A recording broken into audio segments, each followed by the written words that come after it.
தாவீதுக்கு ரொம்ப வித்தியாசம் உண்டு. தேவன் பிராக்டிக்கலா தான் ரொம்ப இடைபடுவாரே தவிர நம்ம தியரிட்டிக்கலாக பேசுகிற நம்ம சொல்லுகிற காரியத்தையோ நாம செயல்படுகிற காரியத்தையோ வைத்தல்ல, நம்முடைய உள்ளான நிலையில் எப்படி நாம் இருக்கிறோம் என்பதை ரொம்ப ஆராய்ச்சி பண்ண அவர் விருப்பமுள்ளவராக இருக்கிறார். ஹல்லேலூயா. பக்தி வைராக்கியம் தாவீதுக்கு இருந்தது. இதே வசனத்தை அப்போஸ்தலர்கள் அது நிறைவேறின உடனே நினைவு கூர்ந்தார்கள். யோவான் 2ஆம் அதிகாரம் 13 முதல் 17 வரை உள்ள வசனங்களை வாசிப்போம். யோவான் 2ஆம் வேகம் வாசிக்கிறது கொஞ்சம் இருந்தது. போய் தேவாலயத்திலே ஆடுகள் மாடுகள், தேவாலயத்துக்குள்ள மனுஷன் இருக்க வேண்டிய இடத்துல இதெல்லாம் இருக்குது. ஆடு மாடு புறாக்கள் விற்கிறவர்களையும் அதுக்கு மேல போதாது காசுக்காரர். அது என்னன்னா ரோமர்களுடைய ஆட்சி காலத்துல உலகம் முழுவதும் ரோம சாம்ராஜ்யம் ஆட்சி செய்து கொண்டிருந்த ஒரு காலம் இருந்தது. அந்த நாட்களில யூதர்கள் யாருக்கும் அடிமைப்பட மாட்டாங்க. அதனாலதான் அவங்க இயேசுவிட்ட விட சொன்னாங்க, நாங்க இதுவரைக்கும் யாருக்கும் அடிமைப்பட்டது கிடையாது, அடிமைப்பட விரும்ப மாட்டாங்க. அவங்க ஒரு தனித்தன்மையான ஒரு ஜாதி. அதனால அவங்க என்ன சொன்னாங்கன்னா, ராயனுடைய தலை கூட நமக்கு இருக்கக்கூடாது. அதனால யூதா தேசத்துல தனி ஒரு நாணயத்தை அவங்க வைத்திருந்தார்கள். அப்ப எருசலேமுக்கு உள்ள நீங்க டிரான்சாக்சன் பண்ணணும்னா அந்த நாணயம் வேணும். அப்ப வெளியில இருந்து எருசலேமுக்குள்ள போகிறவங்க எல்லாம் வேற காசு வைத்திருப்பாங்க, அந்த தேசத்தினுடைய நாணயங்களை வைத்திருப்பாங்க. அப்ப அதை கொண்டு காசுக்காரர்கிட்ட கொடுத்து, காசுக்காரன் என்ன பண்ணுவான்னு சொன்னா அதுக்குள்ள கரெக்டான ரூபாய் வாங்க மாட்டான், கூடுதலாக தான் ரூபாய் வாங்குவாங்க. வாங்கி இவர்களுக்கு அந்த காசை கொடுப்பாங்க, அங்க பயன்படுத்த வேண்டிய யூதேயாவில் உள்ள காசை கொடுப்பாங்க. ஆகவே அதுல பயங்கரமான ஊழல் கைதத்தரங்கள் நடந்து கொண்டிருக்கிறது. இதெல்லாம் அவருடைய பார்வையில பட்டது. ஹல்லேலூயா. அவரு எவ்வளவு சுத்தமான கண்களோடு எருசலேம் தேவாலயத்துக்குள்ள வந்திருப்பார். எருசலேம் தேவாலயத்துக்குள்ள வந்திருப்பார். தேவன் தனக்கு ஒரு வீட்டை கொடுத்து வைராக்கியம் உள்ளவராக இருக்கிறார். நம்ம எல்லாரும் நம்முடைய வீட்டை கொடுத்து வைராக்கியம் உள்ளவராக இருக்கிறோம். நம்முடைய வீட்டை யாராவது குறை சொன்னா நம்ம விடவே மாட்டோம். நம்ம எப்படியாவது அதுக்கு சமாளிச்சாவது பறந்து பேசாம விடவே செய்ய மாட்டோம். அதனால தேவன் தன்னுடைய வீட்டை கொடுத்து அதிகமான வைராக்கியம் உள்ளது. அவரு இந்த பூமியில வாசம் பண்ணுவதற்காக அவருக்கு வீட்டை கட்ட முடியாது. பைபிள் அதுதான் தெளிவா சொல்லுகிறது. நம்ம கழிந்த வாரத்தில் தியானித்த அப்போஸ்தலர் 7ஆம் அதிகாரம் 48, 47, 48 அவருக்குன்னு ஒரு வீடை நம்ம கட்டி வைக்க முடியாது. ஆனால் பழைய ஏற்பாடுல நிழலாட்டமாக ஆசரிப்பு கூடாரம் என்று ஒரு வீட்டை அவர் கேட்டார். எனக்கு தங்குறதுக்கு உங்க மத்தியில ஃபுல்லா நான் வாசம் பண்ற ஒரு வீடு வேணும் அப்படி என்று விரும்பினார். அதுல கொஞ்ச நாள் தங்கி இருந்தார். அதுல எல்லாரும் உள்ள போக முடியாது. அவர் தங்கி இருக்கிற இடத்துல யாருமே உள்ள போக முடியாது. தேவன் அழைக்காம நீங்க தேவனிடத்துல போக முடியாது. ஒரு பெரிய மனிதர் இருக்கிறார், ஒரு அதிகாரி இருக்கிறார், அவர் கூப்பிடாம நீங்க என்ன செய்ய முடியாது, கிட்ட அவர்கிட்ட போக முடியாது. ஆகவே நீங்க விரும்பியும் என்ன செய்ய முடியாது, போகவே முடியாது. அவர் கூப்பிடணும். அவர் கூப்பிட்டா நீங்க கிட்ட போக முடியும். அவர் அழைக்காம நீங்க கிட்ட போக முடியாது. காத்துதான் நிக்கணும். ஹல்லேலூயா. ஆகவே தேவனிடத்துல நீங்க சேரணும்னா அவர் கூப்பிடணும். அதனாலதான் அந்த ஆசரிப்பு கூடாரத்தினுடைய அனுபவத்தை சொல்லப்பட்டிருக்கிறது. அவர் வாசம் பண்ணி இருக்கிற இடத்துல வருடத்துக்கு ஒரு முறை பிரதான ஆசாரியன் மட்டும் போய் தன்னுடைய பாவங்களுக்காகவும் ஜனங்களுக்கு பாவத்துக்காகவும் அவர் பலி செலுத்தி விட்டு வருவார். மற்ற யாரும் அவரிடத்துல போக முடியாது. யாத்திராமத்துல சொல்லப்பட்ட 24 நினைக்கிறேன், ஆடு மாடு கூட நீ தங்கி இருக்கக்கூடிய மலையில வரக்கூடாதுன்னு சொல்றார் ஆண்டவர். ஏனென்றால் அந்த சீனாய் மலையில அவ்வளவு பயங்கரமான பிரசன்னை இறங்கி, ஹல்லேலூயா, தேவன் பிரசன்னமாக இறங்குறோம்னா அந்த மலை அதிர்ந்துதான். ஹல்லேலூயா. அந்த மலை அதிர்ந்துதான், அந்த மலை நடுங்குறதான். அந்த மலை நடுங்குறான்னு சொன்னால் தேவன் அங்க மகிமையா இறங்கி இருக்கிறார். எவ்வளவு அற்பமான மனிதன் இன்னைக்கு எவ்வளவு சாதாரணமாக தேவ மகிமையை குறித்து பேசுகிறார். ஏனென்று சொன்னால் அந்த மகிமை அப்படியே கீழே இறங்கி மனுஷனில் வாசம் பண்ணி விட்டது. ஹல்லேலூயா. அப்போ தேவாதி தேவன் தன்னுடைய மகிமையாக தங்கி இருக்கக்கூடிய விரும்புகிற இடம் தான் ஆசரிப்பு கூடாரம். அந்த ஆசரிப்பு கூடாரத்தை சுமந்துட்டே போவாங்க. ஒரு இடத்துல இருந்து இன்னொரு இடத்துக்கு கொண்டு யாத்திரையில் இருந்த நாள் 40 ஆண்டுகள் யாத்திரையில் அவர்கள் இருந்த நாட்களில் ஆசரிப்பு கூடாரம். ஆசரிப்பு கூடாரத்துக்கு பின்பு ராஜாக்கள் காலத்துல தாவீதுக்கு ஒரு வாஞ்ச, ஆண்டவரை இப்படி இருந்துனா போதாது, ஒரு நல்ல வீட்டுல இருத்தணும். அவர் நல்ல ஒரு பெரிய மாளிகையில் இருக்கணும்னு சொல்லி அவருக்கு ஆசைப்பட்டு, ஏன்னா நான் நல்ல ஒரு மாளிகையில் இருக்கிறேன், கேதுரு மரங்களால் நிறைந்த மாளிகையில் இருக்கிறேன் தீர்க்கதரிசியே, அதனால அவருக்கு ஒரு ஆலயத்தை அவர் சொன்னாரு, வேண்டாம், நீ கட்ட வேண்டாம், உன்னுடைய மகன் கட்டட்டும், நீ நிறைய ரத்தம் சிந்தி விட்டாய், அப்ப ரத்தம் சிந்தினவன் ஆலயம் கட்ட முடியாது, அதனால ரத்தம் சிந்தால் உன்னுடைய மகன் கட்டட்டும் சொல்லி அவன் சாலோமோனுடைய ஆலயத்தில் வந்தார். அல்லேலூயா. வேதம் சொல்லுகிறது, சாலோமோன் ராஜா முழங்கால் படியிட்டு ஜெபித்த உடனே அந்த ஆலயம் முழுவதும் தேவனுடைய மகிமை இறங்குனதுனால ஆசாரியர்கள் கூட நிற்க முடியாத அளவுல தேவ பிரசன்னம் இறங்குனது. அல்லேலூயா. தேவ மகிமை இறங்கிச்சுன்னா மனிதர்கள் நிக்கவே முடியாது, அவ்வளவு தேவ பிரசன்னம் இறங்கும். அல்லேலூயா. பாருங்க, எலியா தீர்க்கதரிசி 2 ராஜாக்கள் 1ஆம் அதிகாரத்துல ராஜா என்ன பண்றான்னு சொன்னா, அந்த எலியா இவ்வளவு பிரச்சனையும் காரணம் பிடிச்சிட்டு வாங்கன்னு சொல்றாரு. பிடிச்சிட்டு வாங்குங்க, அவன் ஒத்தைக்கு ஒருத்தர் இருந்துட்டு இவ்வளவு தொந்தரவு பண்ணிட்டேன், பிடிச்சிட்டு வாங்குங்க. ராஜா கட்டளைப்படுகிறார். 50 பேரும் 50 பேருக்கு தலைவன் வந்து நிற்கிறார்கள். எப்ப ராஜா கூப்பிடுறாரு, கொஞ்சம் வாடு கூப்பிடுறாங்க. உடனே நான் தேவனுடைய மனிதனே, ஆனால் வானத்திலிருந்து இப்பொழுது அக்கினி இறங்கி உன்னையும் உன்னையும் கூட வந்திருக்கிற 50 பேரை பட்சிக்கிறான். அந்த வார்த்தை யாருங்க வார்த்தை? அந்த வார்த்தை யாருங்க வார்த்தை? அற்பமான ஒரு மனுஷங்க வார்த்தை. அவனுக்கு சாப்பிடணும், அவனுக்கு தூங்கணும், அவனுக்கு பயம் உண்டு, அவனுக்கு கிடக்க உண்டு, எல்லாம் உண்டு. ஆனால் அவன் பேசுற உடனே அவன் தேவனுடைய வார்த்தையாக மாறுகிறது. அல்லேலூயா. தேவனுடைய வார்த்தையாக மாற எரிச்சுட்டான். 51 பேர் எரிச்சுட்டான். அடுத்து 2வது 51 பேர் வாரான். அந்த 51 பேரை எரிச்சு போட்டான். 3வது ராஜா அறிவு வேண்டாமா, அடுத்த ஆட்கள் அனுப்புறான். அவங்க வந்தான், ராஜாவே எங்களை ஒண்ணுமே நீர் செய்திராதையும், நாங்க சொல்லி சரண்டர் ஆன உடனே அவன் இறங்கி போறாங்க. அல்லேலூயா. எலியா தீர்க்கதரிசி இறங்கி கிட்ட போகிறான். ஆகவே தேவனுடைய மகிமை என்பது பெரியது, அவர் வாசம் பண்றது என்பது பெரியது. ஒரு தேவ மகிமை உள்ள தேவாதி தேவன் நம்மிடத்துல வந்து வாசம் பண்றா கொஞ்சம் யோசித்து பாருங்க. நமக்கு அது தெரியாததுனால, அதை உணர முடியாத மாம்ச கண்களினால நம்ம அதை பெருசாகவே நினைக்காம இருக்கிறோம். பவுலுக்கு அது தெரிந்தது. அதனால அவர் சொன்னாரு, இந்த மண்ணு பாண்டத்துக்குள்ளார, மண்ணு பானைக்குள்ளார, இந்த பானைக்குள்ளார என்ன செய்யுது, நீர் வந்து வாசம் பண்ணுது. ஹல்லேலூயா. எத்தனை மண் பானைகளுக்குள்ளார ஆண்டவர் வாசம் பண்ணி கொண்டிருக்கிறார். கரங்களை கட்டி ஆண்டவரை சோதரிப்போமா, நான் ஒரு மண்ணு, யாருக்குள்ள வாசம் பண்ண வந்திருக்கிறீரே, உமக்கு சோதரம் பண்ண சொல்லுங்க.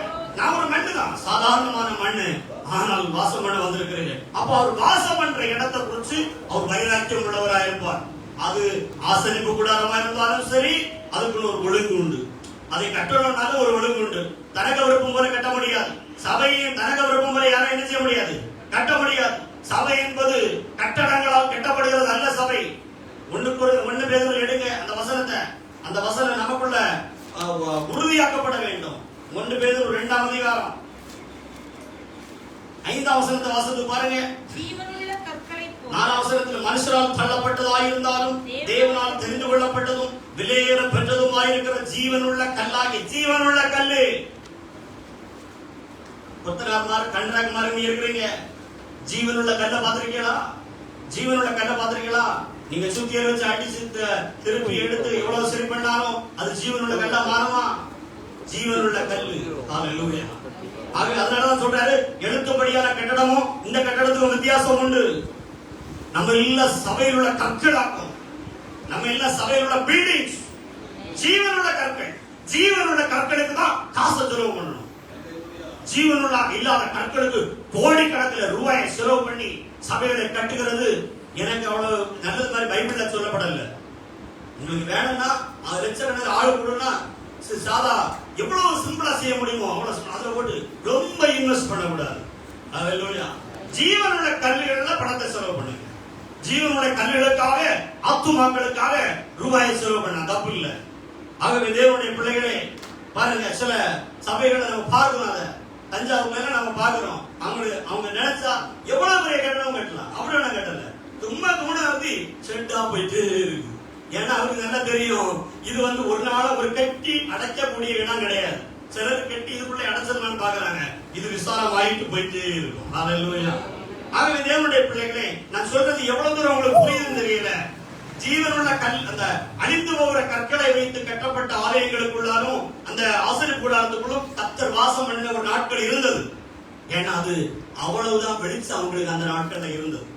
கர்த்தருடைய வெளிப்பாடு என்பது அதிகமாக்கப்பட்டு கொண்டே வரும். அது அதிகமாக்கப்பட்டு கொண்டே வரும். மோசே காலத்தில் இருந்த வெளிச்சம் இப்பொழுது இருக்கிறது. இப்பொழுது நம்மகிட்ட இருக்கக்கூடிய வெளிச்சம் அல்ல. இனி முடிவு காலங்கள் போக போக தேவன் வெளிச்சத்தை அதிகரித்துக் கொண்டே இருப்பார். ஆதி காலங்களுக்கு அது மறைக்கப்பட்டிருந்தது என்று பவுல் சொல்றார். ஆதி காலங்களுக்கு அது மறைக்கப்பட்டிருந்தது. ஒரு காலத்துல தேவனை சுகத்துக்காகவும் விடுதலைக்காகவும் மட்டும் ஜெபம் பண்ணி கொண்டிருந்த காலம் இருந்தது. யாக்கோபு ஆண்டவரிடத்தை சொல்லும்போது என்ன சொன்னார்னா, என்ன கொண்டு போறது போல திரும்பவும் கொண்டு வந்து பத்திரமா சேர்த்து இருந்தா நீர் எனக்கு தேவனாக. அப்படிங்க யாராவது ஒரு ஆள் சொல்லுவீங்களா? நீங்க சொல்லுங்க, மனசாட்சி இருக்கா? நம்ம சொல்லுவோமா? யோசித்து பாருங்க. ஏன்னா யாக்கோபுக்கு அந்த வெளிச்சம் தான் இருந்தது. யாக்கோபுக்கு உலக பிரகாரமான தெய்வீக நடத்துதல் மட்டும்தான் அவங்களுக்கு அன்னைக்கு கொடுக்கப்பட்டிருந்தது. அதை நம்பியாவது நீ என்ன தேடுன்னு சொல்லி ஆண்டவர் தேட வைத்தார். இன்னைக்கு அதே பாட்டை எடுத்து வச்சுக்கிட்டு பாடி பாடி பாடி யாக்கோபை நடத்தினார். அதே போலதான் என்ன நடத்தணும்? லேச பாடுகளுக்குள்ள கூட விட்டுறக்கூடாது. ஆண்டவர் என்ன அப்படியே நடத்தி நடத்தி நடத்திடணும். யாக்கோபை விட்டார். அவரு சோபா மட்டும் சொன்னாலும் அவருடைய வழி நடத்தல யாக்கோபுக்குள்ள நிறைவேற்றினார். ஹல்லேலூயா. ஆகவே கட்டடங்களுக்குள்ள தேவன் வாசம் பண்ணியிருந்த ஒரு காலம் இருந்தது. அதுக்கப்புறம் ஆண்டவரே சொல்லப்பட்டது வேதத்துல, நீங்க ஒரு கட்டடத்துக்குள்ள அவரை நிறுத்தி விட முடியாது. அதனால நம்ம கட்டட கட்டாயம் வேணும். நம்ம தங்கி மழைக்கு வெயிலுக்கும் சில நேரங்கள்ல இதுல சில நேரங்கள்ல ஒழுகும். அப்ப கொஞ்சம் வேதனையா தான் இருக்கும். அப்ப கொஞ்சம் ஒதுங்கி இருந்துட்டு நம்ம என்ன செய்யணும்? ஆராய்ச்சி விட வேண்டியது, பார்க்க வேண்டியது. பாருங்க, அப்ப இப்படிப்பட்ட எல்லாம் ஆராய்ச்சியோன்னு ஒரு எண்ணம் பின்தாக்கல வர நமக்கு. அப்போ தேவன் நமக்கு சில பாடங்கள் மூலமாக என்ன செய்யறாரு? வழி நடத்துகிறார். அப்போ 1 பேதுரு 2ஆம் அதிகாரத்துல ஜீவன் உள்ள கற்களை போல ஆவிக்கேற்ற மாளிகையாகவும், உங்க கண்கள் எல்லாம் திறக்கப்படணும். ஜீவன் உள்ள கற்களாக ஆண்டவர் நம்மை மாற்றி இருக்கிறார். ஹல்லேலூயா. நம்ம எழுத்தின்படியான கண்ணுக மேலதான் நம்ம ஆலயத்து மேலதான் கண்ணு போகுது. எனக்கு எங்க சர்ச்சுக்குள்ள சரியான பில்டிங் பாத்துங்க, ஒரு 5 crores கிட்ட ஆச்சு பாத்துருங்க. நான் ஒரு பெருமை. அந்த கட்டளையில 5 கோடி ஆனது இல்ல. ஐயோ நீங்க சர்ச்சுக்குள்ள அப்படி ஃப்ளோர்லாம் நான் ஆஸ்பத்திரியில் இருக்கிறதா நினைச்சேன். இப்படியா இருக்குது ஜீவன் சொல்லக்கூடியது? இவ்வளவு லிமிட்டடானதா இருக்குது, இவ்வளவு சுருக்கமானதாட்டாக இருக்குது. ஹல்லேலூயா. ரொம்ப சுருக்கமானது. மனுஷனால எல்லாமே முடியும். ஆனால் நீங்க ஜெபம் பண்ணி ஆண்டவர் அதை தருவார்னு உங்களுக்கு தெரியுமா? ஹல்லேலூயா. தெரியாது, தெரியவே தெரியாது. என்ன நடக்கும்னு தெரியாது. ஹல்லேலூயா. அந்த கட்டம் நீங்க வரும்போது உங்களால தேவனிடத்திலிருந்து வாங்கிட முடியுமான்னு சொல்லி நீங்க யோசிக்கிற வேலையில அப்பதான் பதட்டம் வரும். ஹல்லேலூயா. எந்த மனுஷனையும் உயர்வா தெரியாது, எந்த மனுஷனும் பெருசா தெரிய மாட்டேன். ஹல்லேலூயா. ஐசியூக்குள்ள போய் இருக்கக்கூடிய ஒரு பேஷண்ட்டுக்கு நீ கட்டுக்கட்டா மனதை இப்படி காட்டிட்டு இருந்தா என்ன சொல்லுவாங்க? கொண்டு பயிரு சீக்கிரத்துல ஜீவன் கிடைக்குமா, எனக்கு ஜீவன் கிடைக்குமா, ஜீவன் கிடைக்குமா? ஹல்லேலூயா. அது எங்க இருக்குது? ஜீவன் எங்க இருக்குது? அவர்கிட்ட இருக்குது. ஹல்லேலூயா. ஜீவன் எங்க இருக்குது? அவர்கிட்ட இருக்குது. ஜீவன் அவர்கிட்ட மட்டும் தான் இருக்குது. அவருக்கு எடுத்தாலும் திரும்ப தருவதற்கு வல்லமை உண்டு. ஹல்லேலூயா. எடுத்தாலும் திரும்ப அதில் வைப்பதற்கு வல்லமை உண்டு. அதனால அவரை எப்பவும் போல முழுமையா நம்ம பிடிச்சிருக்கணும். ஹல்லேலூயா. முக்கியமான சோர்ஸே அவர் தான். அதனாலதான் கிறிஸ்துவுக்கு உள்ளே இருக்கக்கூடிய ஆசீர்வாதங்களை நம்ம தேடணும்னு சொன்னா எல்லாம் கூட விடுக்கப்படுகிறதா இருக்கிறது. அப்ப அதனால ஜீவனுள்ள கல்களாக நம்மை ஆண்டவர் வைத்திருக்கிறார். பேதுருக்கு அந்த வெளிச்சம் இருந்தது. நம்ம எல்லாம் ஜீவனுள்ள கல்லுகள். சொல்லுங்க வாய்க்கிறது. நம்ம எல்லாம் ஜீவனுள்ள கல்லுகளாக ஆவிக்கேற்ற மாளிகையாக கட்டி எழுப்பப்படுகிறது. பெரிய ஒரு மாளிகையாக கட்டி எழுப்பப்படுகிறது. பேர் தான் சபை. அதனாலதான் அப்போஸ்தலர் சபையை யாராலும் வீழ்த்த முடியல.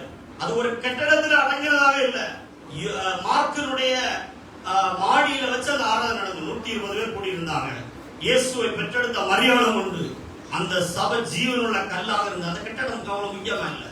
அடுத்த நாளில 3000 பேர் சபைக்குள்ள வந்துட்டாங்க. 3000 பேர் வந்தோடனே மார்க்கு வீட்டுக்கு மேல இருக்க முடியாது. எங்க போறாங்கன்னு தெரியல. எங்க சாலமோனுடைய மண்டபத்துக்குள்ள சொல்லப்படுகிறது. அடுத்து 5000. அடுத்து அடுத்து 6ஆம் அதிகாரத்தில் வந்தோட சபை வளர்ந்து சீசருடைய தொகை பெருகிற்று. பெருகிறவன பேதுரும் யோவான் எல்லாம் சொல்றாங்க, இனி எங்களுக்கு பந்தி விசாரிப்பு எல்லாம் பண்ணிட்டு இருக்க முடியாது, கூட்டம் ரொம்ப கூடிட்டு, இனி எங்களுக்கு ஜெபம் பண்றதுலயும் வேத வாசிப்புல தான் எங்களுக்கு இருக்க முடியும். அற்புதங்கள் அடையாளங்கள் நீங்க போய் செய்யிடுங்க, நீங்க போய் ஆத்மாக்களை பிடிச்சிடுங்க, ஊழியங்களை எல்லாம் நீங்க செய்திடுங்க. நாங்க வசனத்தை போதிக்கிறது தரிச்சிருக்க போறோம். ஹalleluya. பெரியதா பரவிட்டு பரவி தேசமெங்கும் பரவிட்டு அவர்களை கட்டுப்படுத்த யாராலும் முடியாது. வேதம் சொல்லுகிறது, உலகத்தை கடக்குகிறவர்கள் இங்கே வந்திருக்கிறார்கள். ஹalleluya.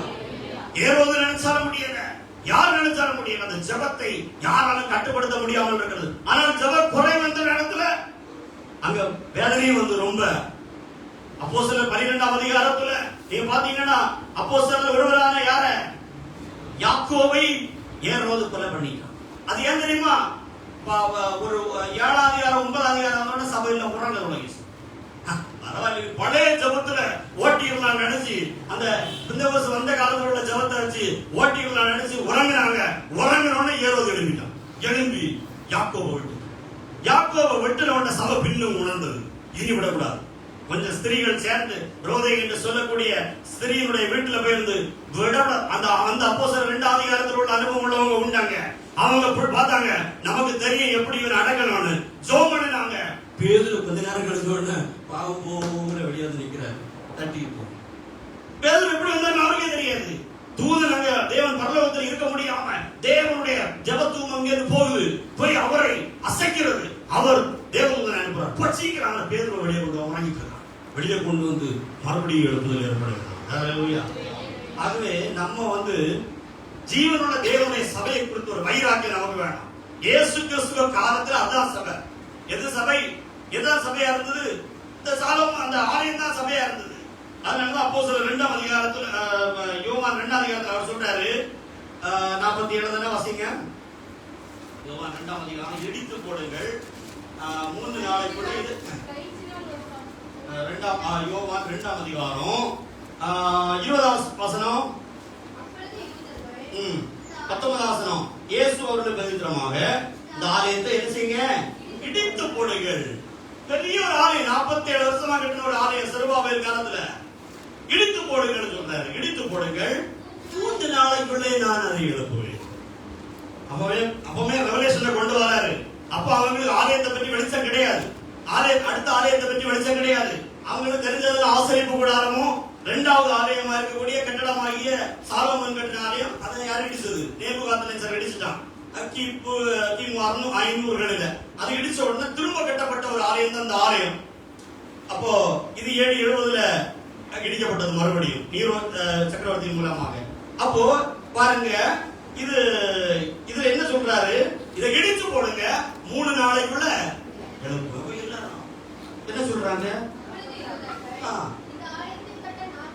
46 வருஷமா கட்டின ஆலயத்தை 3 நாளைக்குள்ள கட்டி எழுப்பக்கூடிய பெரிய இன்ஜினியர் அண்ணீர்.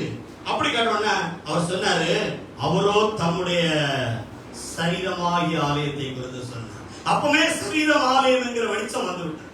அல்லேலூயா. சரீரம் ஆலயம் என்கிறதான வெளிச்சத்துக்குள்ள கர்த்தர் அவர்களை வழி நடத்துகிறார். எபிரேயர் 3:6 வாசித்து பாருங்க. ஒருத்தர் 1 கொரிந்தியர் 6:19 எடுத்துடுங்க. இதெல்லாம் சரீரமாகிய ஆலயத்தை குறித்து ஒரு பக்தி வைராக்கியம் நமக்குள்ள ஏற்பட வேண்டும். வாசிங்க எபிரேயர் 3. கிறிஸ்துவோ அவருடைய வீடு. யாருடைய வீடு? பிதாவின் வீடு. பிதாவுக்கு வீடு. வேதம் சொல்லுகிறது யோவான் 2:16. இது அந்த வசனத்தை அப்படியே வச்சுட்டு யோவான் 2:16ல சொல்லப்படுகிற பிதாவின் வீடு. யாருடைய வீடு? பிதாவுக்கு வீடு. பிதாவுக்கு வீடை கொடுத்து பாருங்க. அடுத்த நித்த வசனத்தை வாசிங்க. கிறிஸ்துவோ அவருடைய வீட்டுக்கு, பிதாவுக்கு வீட்டுக்கு இருக்கிறார். நம்பிக்கையினாலே உண்டாகிற தைரியத்தையும் முடிவு பரியந்தம் உறுதியா பற்றி கொண்டிருந்தால் நாமும் அவர்கள் அந்த வீடாக இருப்போம். எத்தனை பேரு அந்த வீடாக நீங்க இருக்கிறீங்க? நீங்க தான் ஆலயம். அவர் தங்கி இருக்க போகிற ஆலயம், அவர் வாசம் பண்ணுகிற ஆலயம். 1 கொரிந்தியர் 6:19 சொல்லுகிறது. என்ன சொல்லுகிறது? நம்ம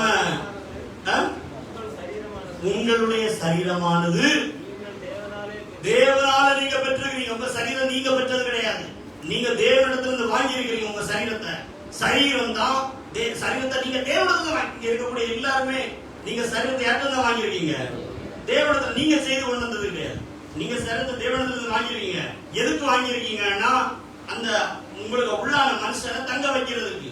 இந்த உள் மனுஷன் எங்க தங்கி இருக்கிறான்னா உங்க சரீரத்துக்குள்ள தங்கி இருக்கிறான். உங்க சரீரத்துக்குள்ள தங்கி இருக்கிறான். அதனாலதான் அந்த மனுஷன் இந்த சரீரத்தை விட்டு வெளியே போன உடனே இந்த சரீரத்தை மண்ணுக்குள்ள கொண்டு போயிடும். இது பழைய உடைச்ச வீடு. இந்த வீடு உடஞ்சிடும். உடஞ்ச உடனே பழைய வீட்டை என்ன செய்வாங்கன்னா இடிச்சு எங்கேயா கொண்டு தள்ளிடுவாங்க. சில இடங்கள்ல இங்க கொண்டு வெளியில தட்டிடுவாங்க. யாரும் எடுத்துட்டு போட்டு பழைய வீட்டை தட்டுன மாதிரி உங்க பழைய வீடை இந்த பழைய வீடை என்ன செய்வாங்கன்னா இந்த பழைய வீட்டுக்கு கொடுக்கக்கூடிய முக்கியத்துவம் வீட்டுக்குள்ள வாசம் பண்ணுவதற்கு கிடையாது. வீட்டுக்குள்ள வாசம் பண்றவங்க தான் முக்கியமானவன்.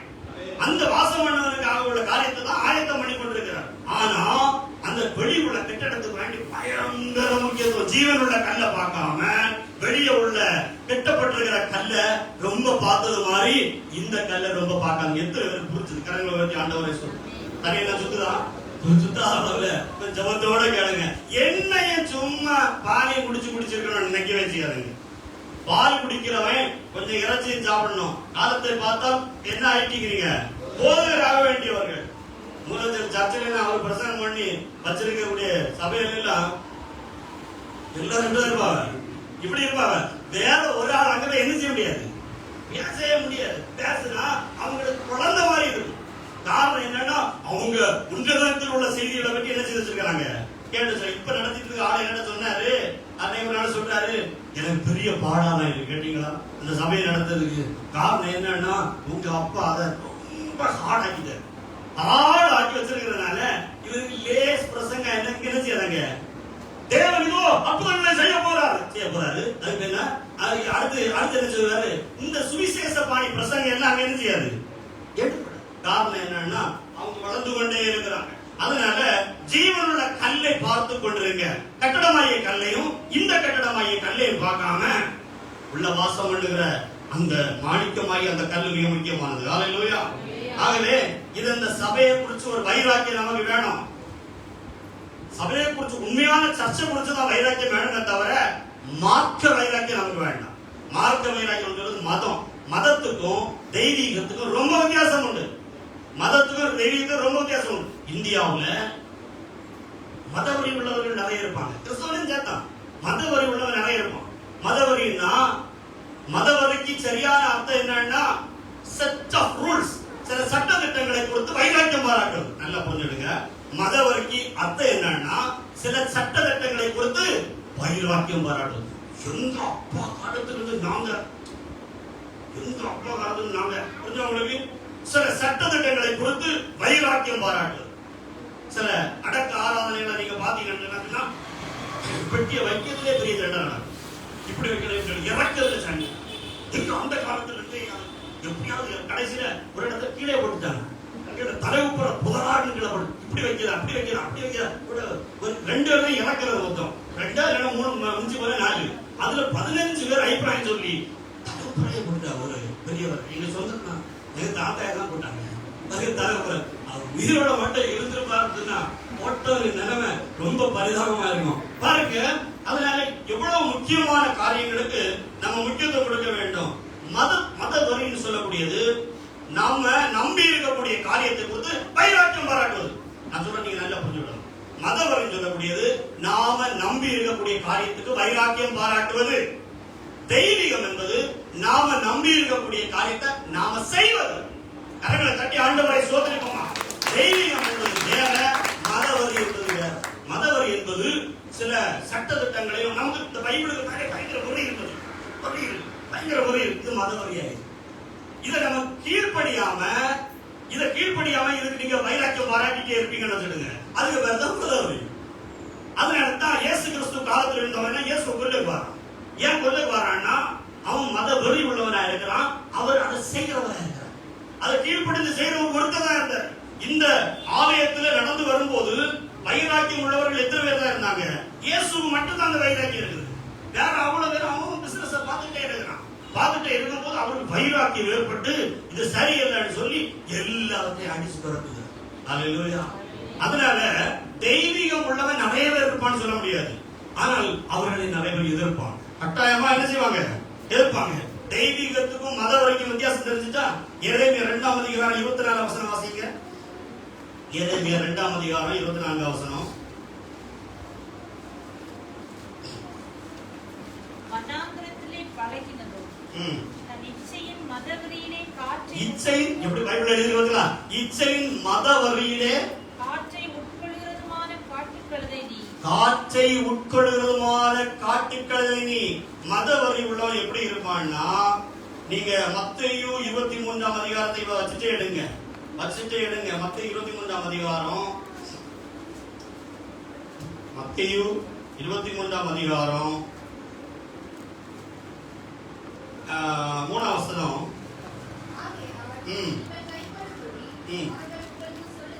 பரிசேயர்கள் சதுசேயர்கள் சொல்லுகிறபடி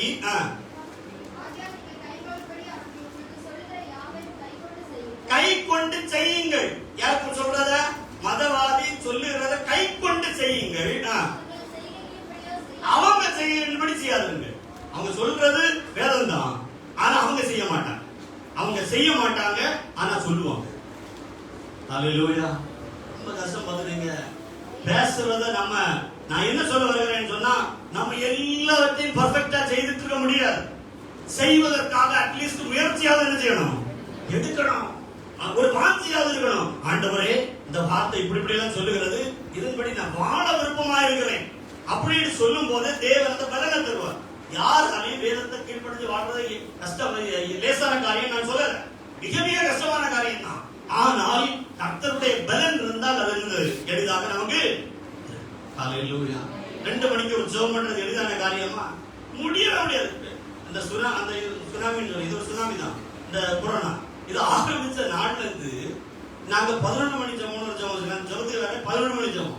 அந்த 11 மணி ஜெபம் தொடங்கின உடனே தோசா டிவைனுக்கும் ஜெரசா டிவைனுக்கும் எல்லா டிவைனுக்கும் பேர்தா டிவைன் உடனே கைவலி, கால்வலி, முட்டவலி எல்லாம் வந்துடும்.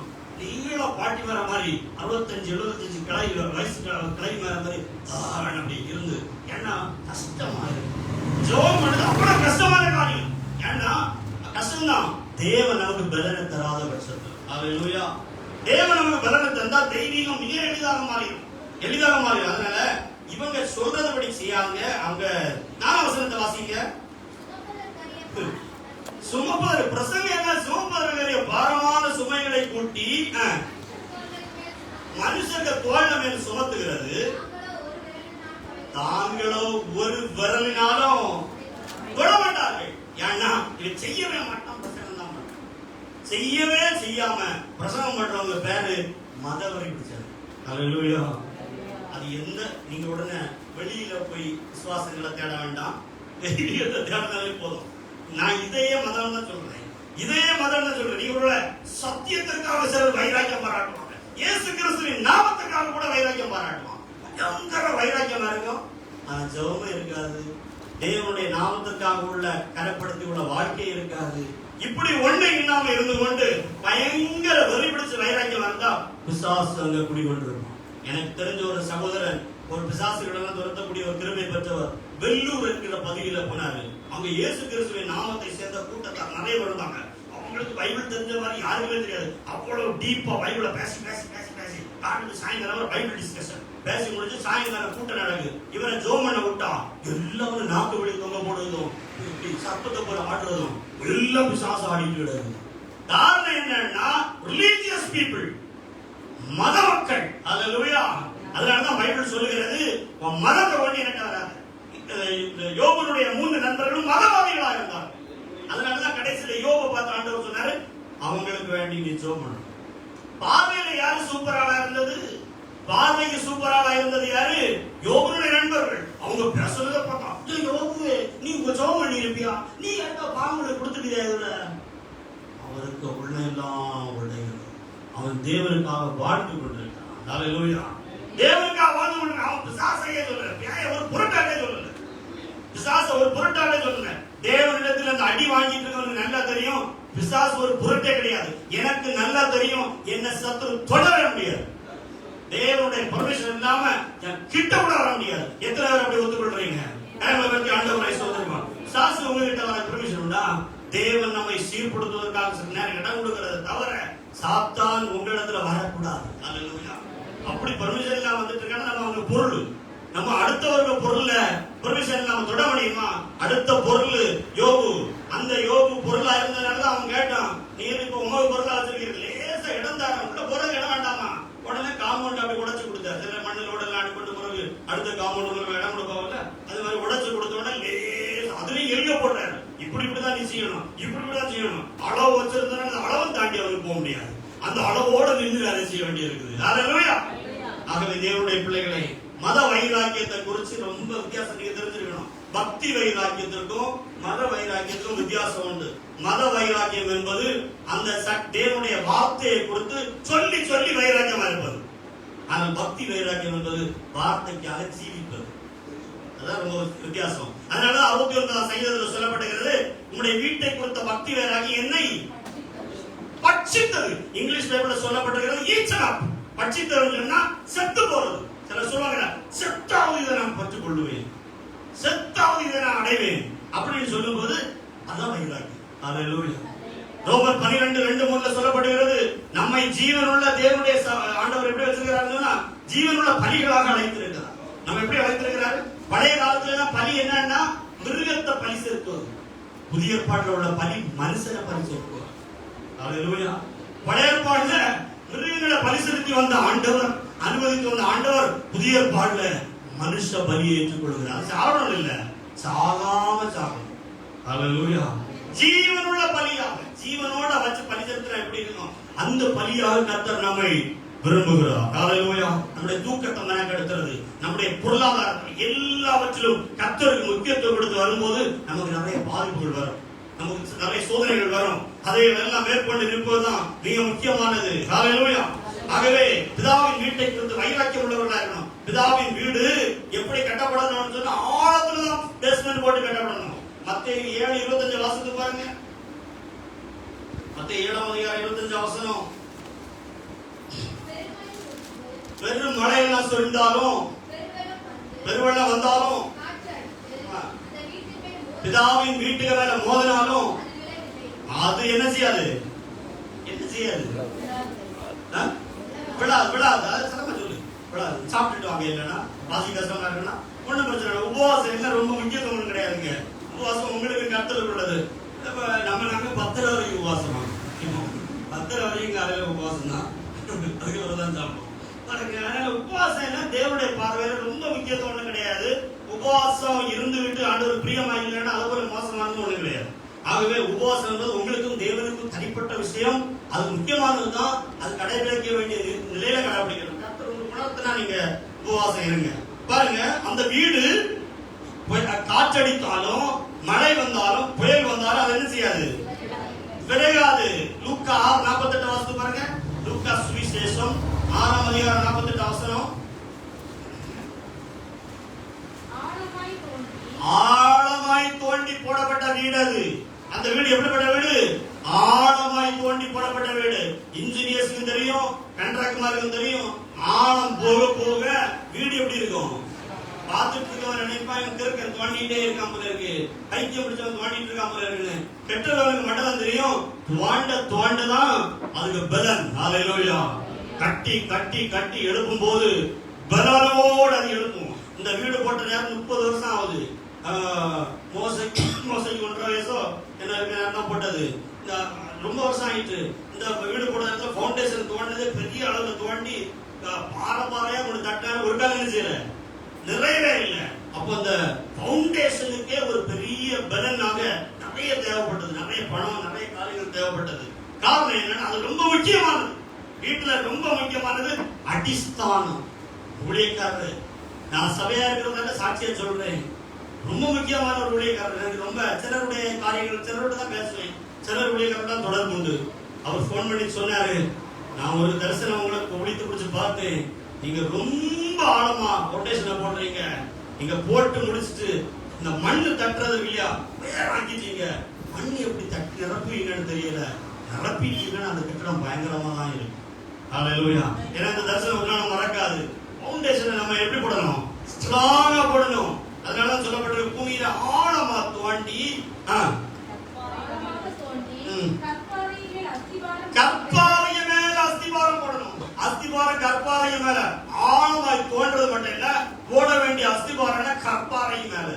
ஹalleluya. உங்களுக்கு எவ்வளவு தூரம் புரியுது எனக்கே சரியா புரியல. பைபிள் இல்ல, அது வந்து ஆவியினால் எழுதப்பட்டது. நம்ம லேசா மாம்சீகம் ஆயிட்டோம்னாலும் புரியாது. நம்ம ஞானத்துல அறிஞ்சிருக்கோம்னா நம்ம ஞானம் எல்லாம் குப்பை. ஹalleluya. அப்ப ஆழத்துல அஸ்திவாரம் எவ்வளவு தூரம் ஆழமா போக முடியுமோ அவ்வளவு தூரம் நீங்க டீப்பா போக வேண்டும். கட்ட வேண்டிய கட்டடத்தை கொஞ்சம் டீப்பா கட்டும். ஒரு கதை வீடு போடுறோம், அதனால டீப்பா போட்டுருவோம்னு சொல்லி எங்க இன்ஜினியர் சொன்னார். அந்த வீடு கட்டும் போது நம்ம ஞானஸ்தானம் கொடுத்தவர் தான், நம்ம சத்தியத்துல வந்தவர் அந்த இன்ஜினியர் தான். ஜெயபால் பிரதரை கூட்டி வந்து அவர் தான் முதல் நாள் காரை பிடிச்சி 4 பேரா சேர்ந்துக்கிட்டு வந்தாங்க. இன்னைக்கு கம்பீரமா பைக்ல வராரு, அடுத்த நாளே கம்பீரமா வந்துட்டாரு. அவர் சொன்னாரு, ஒரு கதையில வீடு போடுறீங்க ஸ்ட்ராங்கா போடணும். நம்மள்ட்ட பயங்கர சண்டை போடுவாரு அந்த விஷயங்கள்ல. நம்ம ஒற்ற குட்டை வைக்க முடியுமான்னு பார்த்து லேசு லேசா அமைச்சு விட்டாச்சுன்னா அது விட காம்ப்ரமைஸ் பண்ண விட மாட்டான். காம்ப்ரமைஸே பண்ணக்கூடாது, இப்படித்தான் கட்டணும்னு சொல்லி ரொம்ப பிடிவாதமா நீங்க. ஏன்னா அவங்களுக்கு தான் தெரியும் கட்டடம் அப்பதான் என்ன செய்யும், இந்த சுமந்தமா யூஸ் பண்ணணும். சில விஷயங்கள்ல பிடிவாதமா நிக்கிறார். காரணம் என்னன்னு சொன்னா தேவன் அப்படி பிடிவாதமா நிக்கிறதுனால தான் நம்ம அந்த கட்டடத்துல எப்படி இருக்கிறோம், ஸ்ட்ராங்கா இருக்கும். புயல் மழை வந்தாலும் நம்ம அதை அணுக முடியாதபடி, சோதனைகள் வந்தால் அணுக முடியாதபடி இருக்கு. 40 வருஷத்துக்கு முன்னால உள்ள சபைகள்ல நீங்க பாத்தீங்கன்னா பனையாரி இருக்கிறவங்க அவங்களுடைய மனைவிமார் மட்டும் கூட்டத்துக்கு போவாங்க.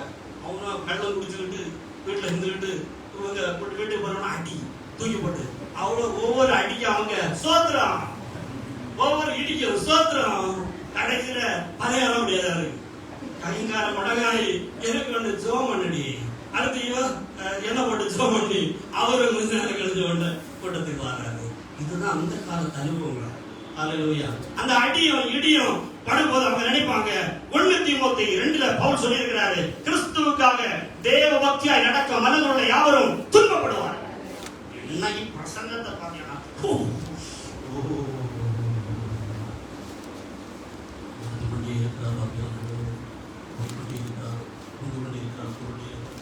கடைசியில ஒரே ஒருத்தர் கிட்டாத பேசி காணுன்னா அவங்க நான் என்ன சொல்ல வரேன்னா, அது அந்த மனதின் மேல் கட்டப்பட்ட கட்டடம். அதனாலதான் அந்த ஆவிக்குரிய சபைகளுக்கும் இந்த ஆவிக்குரிய சபைகள் அதில் குறைபாடுகள் இருக்கலாம். ஆனால் அந்த நிலைக்கும் இந்த நிலைக்கும் உள்ள வித்தியாசம் நான் பார்க்கிற நிறைய காரணம் அது சின்ன பருவத்திலே பார்த்துட்டு இருக்கிறதுனால தெரியுது. அதுக்கும் இதுக்கும் ரொம்ப ரொம்ப வித்தியாசம் இருக்கிறது. ஹalleluya. கட்டடத்தில் உள்ள கட்டட முறையில வித்தியாசம் இருக்கிறது. அதனாலதான் அவன் கட்டப்பட்ட பொருள்கள் வித்தியாசம் இருக்குது. அதனாலதான் அந்த கட்டடங்கள் எல்லாம் நிற்கிறது, இந்த கட்டடம் நிற்காம இருக்கிறது. ஹalleluya. கட்டடத்தை அதனால என்ன செய்யணும்னா வைராக்கியத்தோடு ஆழத்துல போட்டுருங்க. நீதிமொழி 30:26 வாசித்து பாருங்க. ஆண்டவர் சில மிருகங்களை வைத்து சில மனிதனுக்கு போதிக்கிறார், எறும்பை வச்சு போதிக்கிறார், செவந்தி பூச்சியை வச்சு போதிக்கிறார். அது ராஜாவுடைய கட்டடத்திலையும் அது போய் நீங்க எவ்வளவுதான் உடைச்சு போட்டாலும் திரும்ப அது பண்ணிட்டே இருக்கும், அந்த வேலையை செய்து கொண்டே இருக்கும். இப்படி சில மிருகங்கள் சில பூச்சிகளை சில விலங்குகளை வைத்து நம்ம கற்றுக் கொடுக்கிறார். இறந்து பார்த்து படின்னு சொல்றாரு. அதே போல புலிமுசலை சொல்றாரு. சத்துவமற்ற புலிமுசல் எப்படிப்பட்டதுன்னா பலமில்லாத மிருகம். முயல் நாங்க வீட்டுல வளர்த்து இருக்கிறோம், காலையில இப்படி ஒடிச்சிடலாம். அவ்வளவு பலமில்லாத சத்துவமற்ற மிருகமா இருந்தாலும் ஆனா வீட்டை எப்படி வைக்கணும்னு சொன்னா இது வைக்கும், கண்மலை தான் தோண்டி வைக்கும். ஆள் பலன் இல்லாத ஆளுதான், ஆனா ஞானம் உண்டு. கட்டுகிற கட்டடம் எங்கெல்லாம் இருக்கும், நம்ம பலனற்றவர்களா இருந்தாலும் பலன் அற்று போனவர்களா இருந்தாலும் நம்ம கட்ட வேண்டிய கட்டடம் பலன் உள்ளதாக இருக்கணும். ஹalleluya. ஞானம் உள்ளதாக இருக்கணும். கட்டடம் எங்கன்னா புலிமுசல்களும் தேடி அந்த கப்பாறை மேலதான் கட்டும். ஹalleluya. அதனால ஞானத்தோடு நம்ம கட்டடம் வந்து முக்கியமானதாக எங்க அமைஞ்சிருக்கணும்னு சொன்னா அங்கதான் அமைஞ்சிருக்கணும். பரலோக ராஜ்யத்துக்கு அடுத்த தெய்வீகமான பார்வை நமக்கு இருக்கணும். வாசிப்போம். இந்த இந்த நமக கூடாரம் அழிந்து போகக்கூடிய கூடாரம் என்பதை குறித்து ஒரு வெளிச்சம் நமக்கு வேணும். நமக்கு வரக்கூடிய கூடாரம் வரக்கூடிய அந்த வாழ்க்கையை குறித்ததான எண்ணம் தான் டீப்பா இருந்துட்டு இருக்கணும். 2 கொரிந்தியர் 5:1 அவசரத்து பாருங்க. 2 கொரிந்தியர் 5:1 பூமிக்குரிய கூடாரமாகிய அழிந்தே போனாலும் தேவனால் கட்டி எழுப்பப்படுகிற கைவேலை அல்லாத நித்தியமான நித்திய வீடு. நித்திய வீடை குறிச்சு ஒரு வெளிச்சம் வேணும். இயேசு அதை சொல்றாரு, சரீரமாகிய சபையை சொல்றாரு. அதான் நித்திய வீடு, நித்தியமா தேவன் வாசம் பண்ண போற வீடு. நீங்க வாசிப்பீங்கன்னா வெளிப்படுத்தல் 7:15 வாசத்து பாருங்க. வெளிப்படுத்தல் 7:15 கொஞ்சம் புரட்டி வசனத்தை எடுங்க. வெளிப்படுத்தல் 7 நான் ஏன் வேகமா வசனம் வாசிக்கன்னா விளக்கு நான் நேரம் போயிடும். வெளிப்படுத்தல் 7:15 வாசிங்க. ஆனபடியினாலே தேவனுடைய சிங்காசனத்துக்கு முன்பாக இருந்து இவர்கள் யாரு?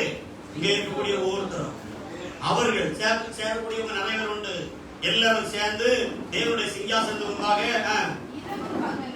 இரவும் பகலும், அங்க இரவும் பகலும் கிடையாது, ஆனா நமக்கு புரியும்படியா சொல்லப்பட்டது டே அண்ட் நைட். ஆலயத்திலே அவரை சேவிக்கிறார்கள். சிங்காசனத்துக்கு மேல ஒருத்தர் இருக்கிறார் இல்லையா? சிங்காசனத்துக்கு மேல ஒருத்தர் இருக்கிறவர் உள்ளே இருக்கிறாரு, சிங்காசனத்திலையும் இருக்கிறாரு. இவங்க ஆராதிக்கிறவரு சிங்காசனத்திலே இருந்துட்டு இருக்கிறாரு, இவங்களுக்குள்ளே இருக்கிறார். அல்லேலூயா. இவங்களுக்குள்ளே இருக்கிறார். பைபிள்ல சொல்லப்பட்டிருக்கிறது வெளிப்படுத்தல் 21:22 பரலோகத்திலே தேவாலயத்தை நான் காணவில்லை. பரலோகத்திலே என்ன காணவில்லை? தேவாலயம் அங்க கிடையாது. தேவாலயம் சாப்டரை முடிஞ்சு வச்சது. இது வீடுதான். தேவாலயத்தினுடைய சாப்டர் முடிச்சு அவர் வீடாக்கிட்டார். அத தேவாலயம் வெளிப்படுத்தல் 21:22 நான் காணவில்லை. யார்? யோவானை காட்டி கொடுக்கிறாரு. வரக்கூடிய காரியத்தை நான் தேவாலயத்தை காணவில்லை. சர்வ வல்லமை உள்ள தேவனும் கர்த்தரும், சர்வ வல்லமை உள்ள தேவனும் கர்த்தரும் ஆட்டுக்குட்டியான ஒரு ஆளுதான். தேவனும் கர்த்தரும் ஆட்டுக்குட்டி, கர்த்தர் ஆட்டுக்குட்டியானவரா மாறினால்தான் அது இணைச்சு சொல்லப்பட்டிருக்கிறது.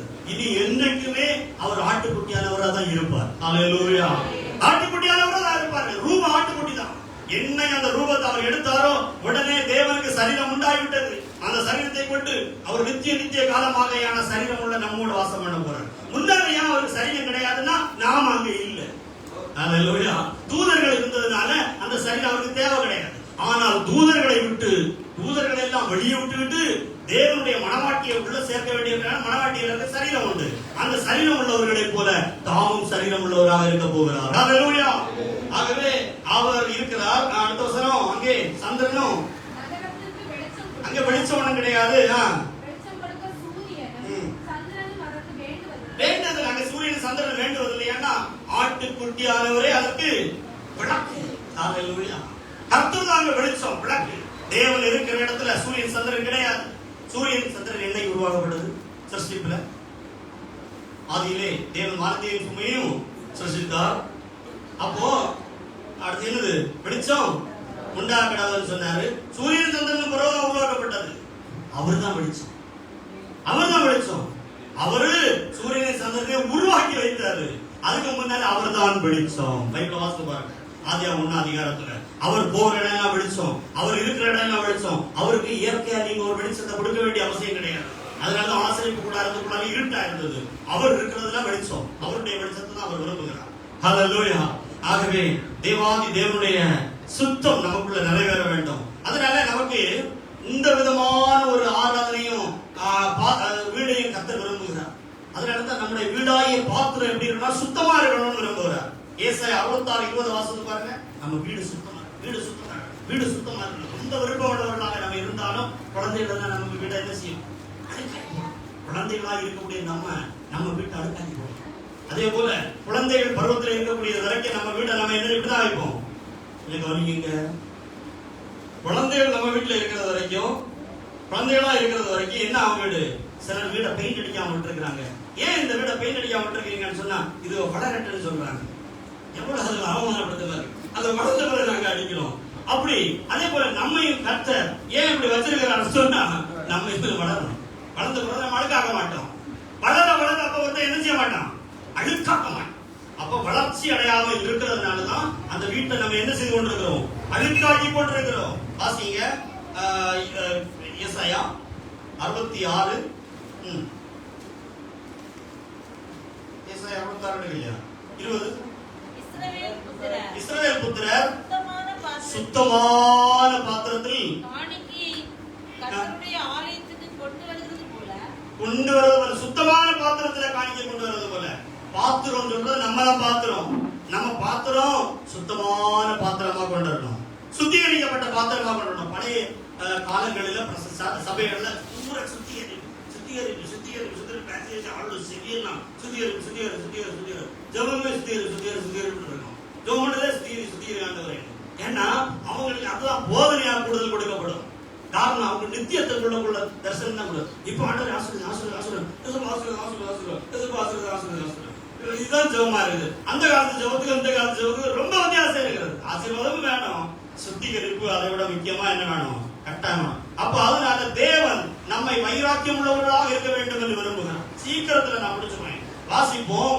நம்ம மாம்ச வைராக்கியம் பிரோஜனமற்றதா எப்பவுமே நல்லா புரிஞ்சுடுங்க. தேவனுடைய ஒரிஜினல் இருந்ததுன்னா டூப்ளிகேட் கட்டாயம் இருக்கும். ஒரிஜினல் வரும்போது டூப்ளிகேட் வந்துடும். அதனால தேவனுடைய வைராக்கியம் எங்கெல்லாம் இருக்கிறதோ அதை டூப்ளிகேட் வைராக்கியம் மாத்தணும்னு விரும்புவோம். அதை கொஞ்சம் திருப்பி விட்டுட்டோம்னா நமக்கு ரொம்ப வேலை ஈஸி. அவங்க அந்த பாதையில போயிட்டே இருப்பாங்கன்னு அவங்களுக்கு தெரியும் நல்லா. அதனால ஒரிஜினல்ல லேசா டூப்ளிகேட் ஆக்கி விடுறதுதான் பிசாசுக்கு தந்துரும். அதனால பாருங்க, தேவனுடைய வைராக்கியம் இருக்கிறது போலே மாம்சீக வைராக்கியம் இருக்கு. அதுதான் மதவெறி. யோவான் 16ஆம் அதிகாரம் 2-3 வசனங்கள் வாசிப்பாங்க. இயேசுவே சொன்னார். சொல்லும்போது என்ன சொல்றாரு பாருங்க. யோவான் 16 அவங்க உங்களை என்ன செய்வாங்க? ஜெப ஆலயங்களுக்கு புறம்பாக்குங்க. யார் ஜெப ஆலயத்துக்கு புறம்பாக்குறது? ஜெப ஆலயத்துக்குள்ள இருக்கிறவங்க. வெளியே இருக்கிறவங்களை பற்றியான பேச்சு பயங்கரமான. அவங்க யாரும் உங்களுக்கு பிரச்சனை கிடையாது. ஆண்டவருடைய வார்த்தை சொல்லுகிறது, ஜெப ஆலயத்துக்கு உள்ள இருக்கிறவன் உங்களை என்ன செய்வாங்க? புறம்பாக்குவார்கள். மேலும் உங்களை கொலை செய்கிறவன் தேவனுக்கு தொண்டு செய்கிறேன் என்று நினைக்கும் காலம் வரும். ஹல்லேலூயா. அப்ப கொலை செய்ய கூட என்ன செய்ய மாட்டான்? சபையில் இருக்கிறவன் தயங்காத ஒரு பிசாசு. அந்த மத வைராக்கியம். மத வைராக்கியம் சிலருக்கு முகத்திலே பார்த்தா தெரியும். பயங்கர வைராக்கியமா இருப்பாங்க. உங்கள்ட்ட வெறி பிடிச்சுதான் இருப்பாங்க. உங்கள்ட்ட சாப்பிட்டு நம்ம போயிட வேண்டும். ஹல்லேலூயா. தெய்வீகம் என்பது வேற, மத வெறி என்பது வேற. அதனால இந்த மத வெறிக்கு விரோதமாக இயேசுவே சொல்லி இயேசுவை கொலை செய்யறது காரணம் என்பது அவங்க அவ்வளவு சொத்தை ஏமாத்தி வேற ஒரு இடத்துல போய் பத்திரம் போட்டு அவர் கொண்டு போயிட்டாருன்னா, அவர் பேசுறதுக்கு வாழ்ந்தாரு. அவங்க பேசிக்கிட்டே இருந்தாங்க. பேசிக்கிட்டே இருக்கும்போது அவங்களால தாங்க முடியல. அவங்களால இவரை தாங்க முடியாம இவரை சிலுவையில் அறைவதற்கு பரவாச கூட வேண்டாம், இவரை சிலுவையில் அறையும்னு சொன்னாங்க. இவ்வளவு பொறியா அந்த ரோம அதிகாரியை பாருங்க. பிலாத்து பாடிடலாமான்னு கூட பார்க்கலாம். விட்டவே இல்லாம விடவே இல்லை. நீர் செய்யும், எங்களுக்கு அதிகாரம் கிடையாது, யூதர்களுக்கு இந்த அதிகாரம் கிடையாது, நீர் அதனால அதிகாரம் உள்ளவர், நீர் செய்யணும், நீர் செய்யணும் சத்தம் போட்டுட்டே இருந்தாங்க. கடைசி அவங்க வைத்து இருக்க வேறாம அவங்க கையும் கழுவிட்டு எனக்கு தெரியாது நீங்க எந்த அணையும் போங்கன்னு சொல்லிட்டு விடவே இல்லை. இதே நிலைமை தான் இன்னைக்கு நடந்து கொண்டிருக்கு. நான் இதை நிறைய இடங்கள் அனுபவப்படுறேன்.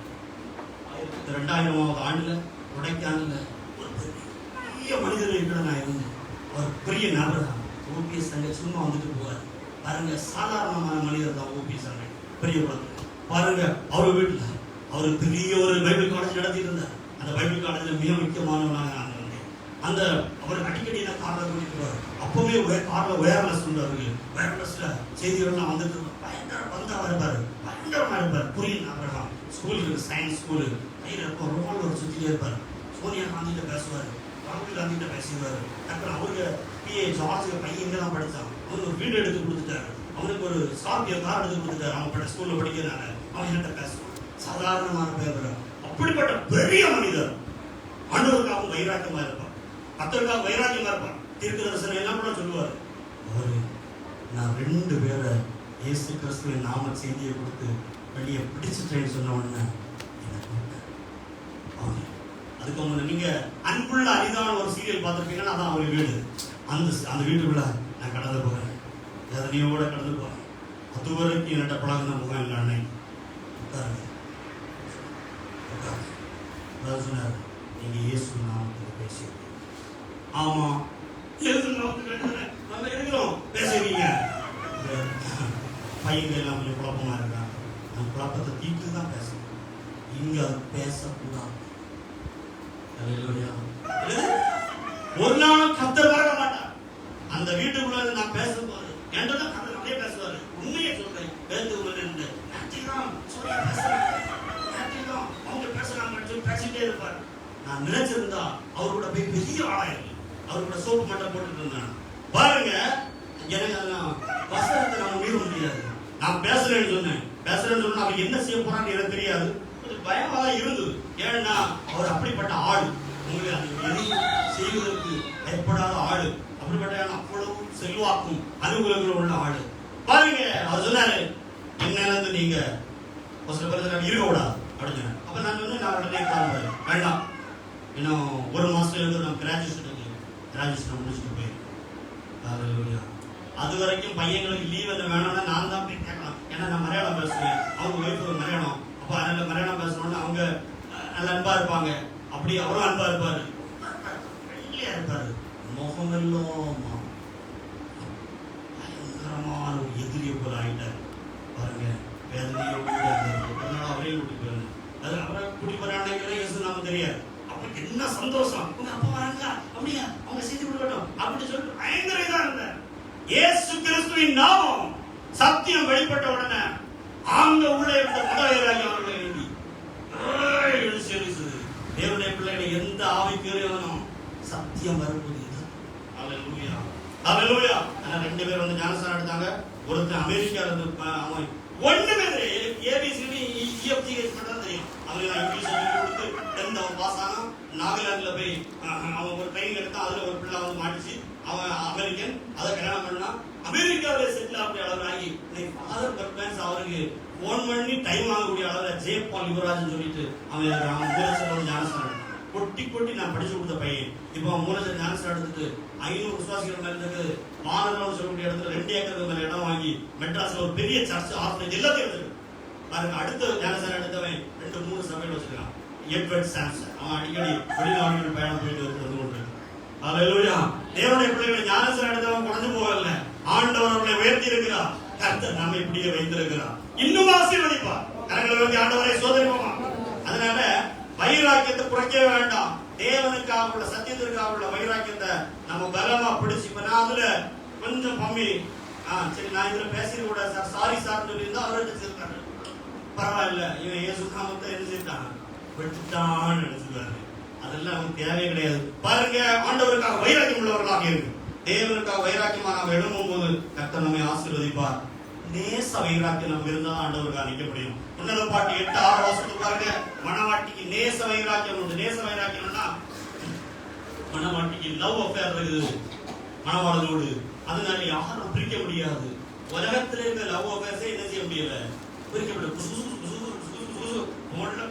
அது சாப்பிட எங்கோடியாவது குசு அடைக்கவே முடியாத அளவுல பூமிக்குரிய லவ் அஃபேர்ஸே இருக்குன்னா என்ன, நீங்க நிறைய கதைகள் கேட்டிருப்பீங்க, உங்களுக்கு தான் தெரியும். பாருங்க, அதெல்லாம் வந்து அடக்க முடியும். எவ்வளவு தூரம் அடக்குறாங்களோ அதை பொத்து விட்டு மேல விட்டு சாடக்கூடிய அளவுல அவ்வளவு காட்டமா இருக்குன்னா தெய்வீக அன்புன்னு சொல்ல முடியாது. எவ்வளவு பயங்கரமா இருக்கும், எவ்வளவு பயங்கரமா இருக்கும். வாசிங்க, உன்னத பாட்டு 8-6.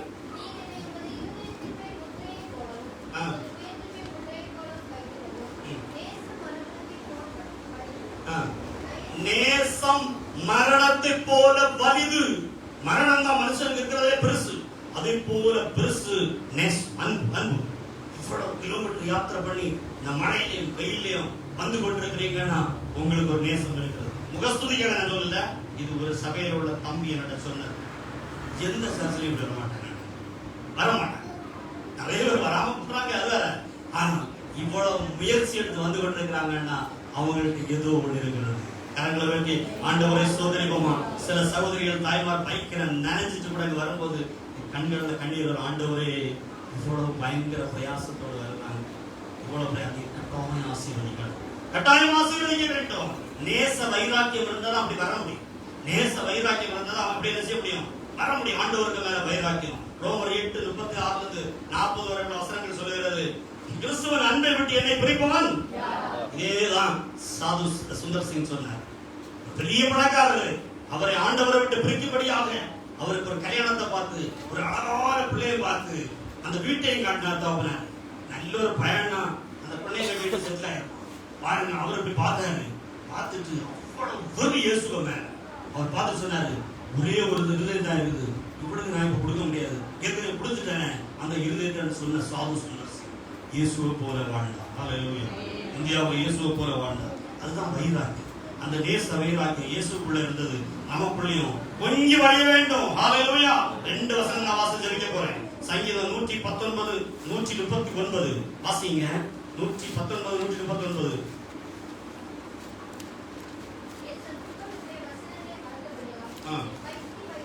வசனத்துக்காக பக்தி வைராக்கியம், வசனத்துக்காக பக்தி வைராக்கியம். இது எப்படி வருதுன்னு சொன்னா, இந்த வைராக்கியம் நமக்கு எப்படி வரணும்னு சொன்னா ஆவியினால தான் வரும். நீங்க இன்னைக்கு நீங்க ஒரு முடிவெடுக்கிறீங்க, இந்த ஓவர் நைட்ஸ் நான் வந்து ஒரு வைராக்கியத்தோட எழுத போறேன், அப்படி எழுத முடியாது. நீங்க ஆவியானவர் தான் உங்களுக்கு வைராக்கியம் தரணும். அப்போஸ்தலர் 17:16 பவுல் அந்த அத்தேனே பட்டணத்தை பார்த்த உடனே ஒரு ஆவியில் ஒரு வைராக்கியம் உண்டாகும். தேவனுடைய ஆவியானவர் தான் நமக்கு அந்த வைராக்கியம் தர முடியும். மாம்ச வைராக்கியம் தந்தா கொஞ்ச நாள்ல முடிஞ்சு போயிடும். நிறைய பேருக்கு மாம்ச வைராக்கியம் உண்டு, அவங்க எல்லாம் கொஞ்ச நாள்லயே முடிஞ்சு போயிட்டாங்க. இந்த இடத்துல ஒரு சகோதரர் வருவாரு, அவருக்கு பேர் காட்டுப்புதூர் சுந்தர். உங்களுக்கு எல்லாருக்கும் தெரியும், பழைய ஆளுக்கு என்ன சொல்லுவாரு போன் பண்ணி, ஐயா உங்களை மாதிரி உலகத்திலே ஒரு ஆளை பார்த்தேன். அப்ப நினைச்சேன் என்னையாவும் நம்மள சிலுவையில அறுத்துருவாங்க. பாருங்க பாருங்க, அப்பவே நான் நினைக்க ஆரம்பிச்சிட்டேன். பாருங்க ஆளையே அவருடைய சகோதரிக்க மகன் செத்து போறது அந்த மெடிக்கல் காலேஜ். யாரோ 2 பேர் நாங்க போனோம், யாரை கூட்டிட்டோ போனேன்.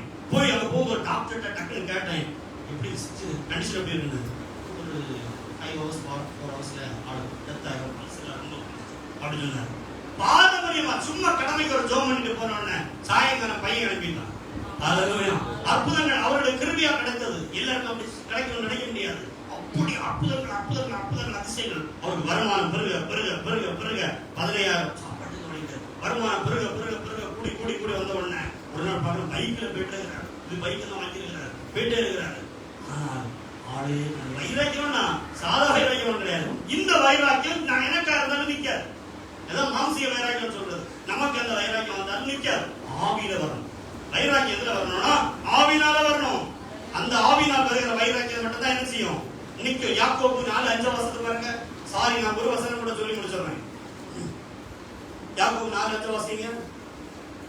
கடைசியாக சகோதரரேன்னு சொல்லி சொல்லியே பவுல் நிறைய எழுதுவாரு. அந்த மாதிரி யாக்கோபு 4:5 வாசிங்க.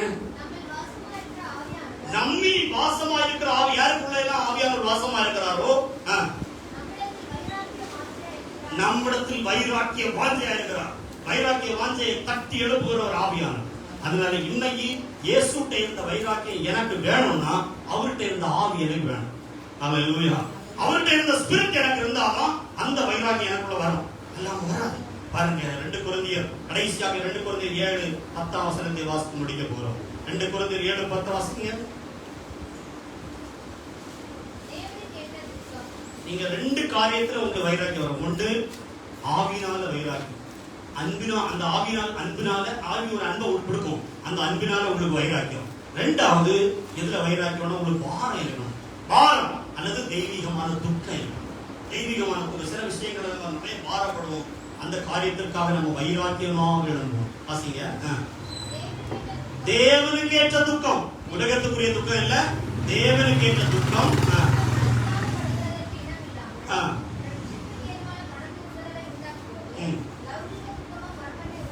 உண்டாக்குறது 11 வசனம்.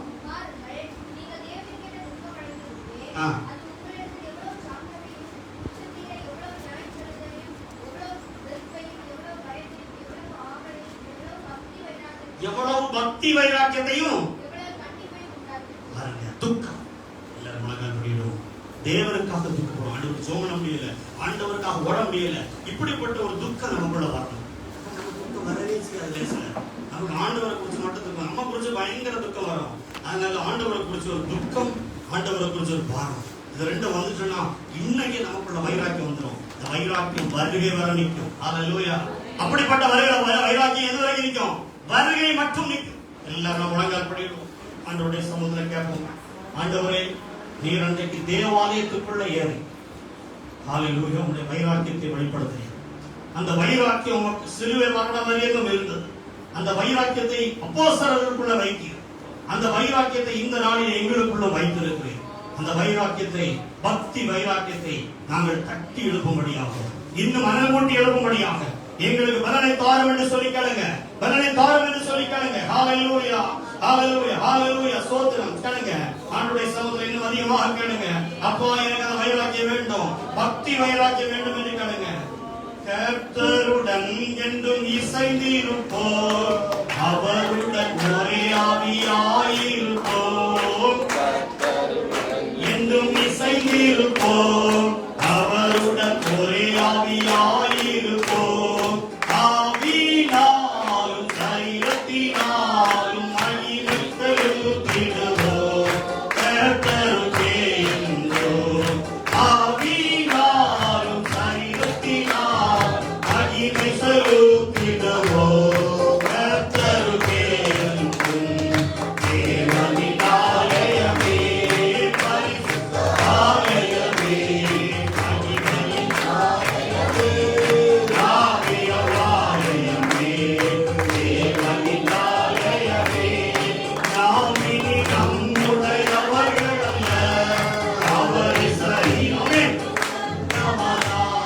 நாம் இனி நாம் சொல்லுங்க, அவரை சரீரத்தின் சொந்தமானார், வஞ்சிக்கப்படாமல் தீட்டுப்படுத்தாமல் பரிசுத்தம் காத்துக்கொள்வோம். பரிசுத்த ஆவியாக வஞ்சிக்கப்படாமல் தீட்டுப்படுத்தாமல் பரிசுத்தம் காத்துக்கொள்வோம். பரிசுத்த ஆவியாக தேவனின் ஆலயமே, பரிசுத்த ஆலயமே, மகிமையின் ஆலயமே, ஆவிய ஆலயமே, தேவனின் ஆலயமே. ஹல்லேலூயா. இந்த ஒரு நிமிஷம் வாய்களை திறந்து, ஆண்டவரே, நான் உம்முடைய ஆலயமாக இருக்கிறேன், உம்முடைய ஆலயமாக இருக்கிறேன். அந்த ஆலயத்துக்குள்ள ஒரு வேஸ்ட் இருக்கக்கூடாது. ஆண்டவரே, அன்றைக்கு நீர் எல்லா தேவையற்றவைகளையும் ஆலயத்தை விட்டு துரத்துறது போல ஆலயமாகி என்னுடைய சரீரத்திலிருந்து, என்னுடைய சிந்தைகளிலிருந்து எல்லாவற்றையும் நான் இந்த நாளிலே சாட்டையாகிய தேவனுடைய வார்த்தையை கொண்டு திறந்துகிறேன் என்று சொல்லி எல்லா தேவையற்றவைகளையும் நம்முடைய இருதயங்களை விட்டு மாற்றுவதற்கான ஒரு நேரம். ஹல்லேலூயா. அருமையான பிதாவே, தர்மியான நாளைக்காக சொல்கிறீர்கள்.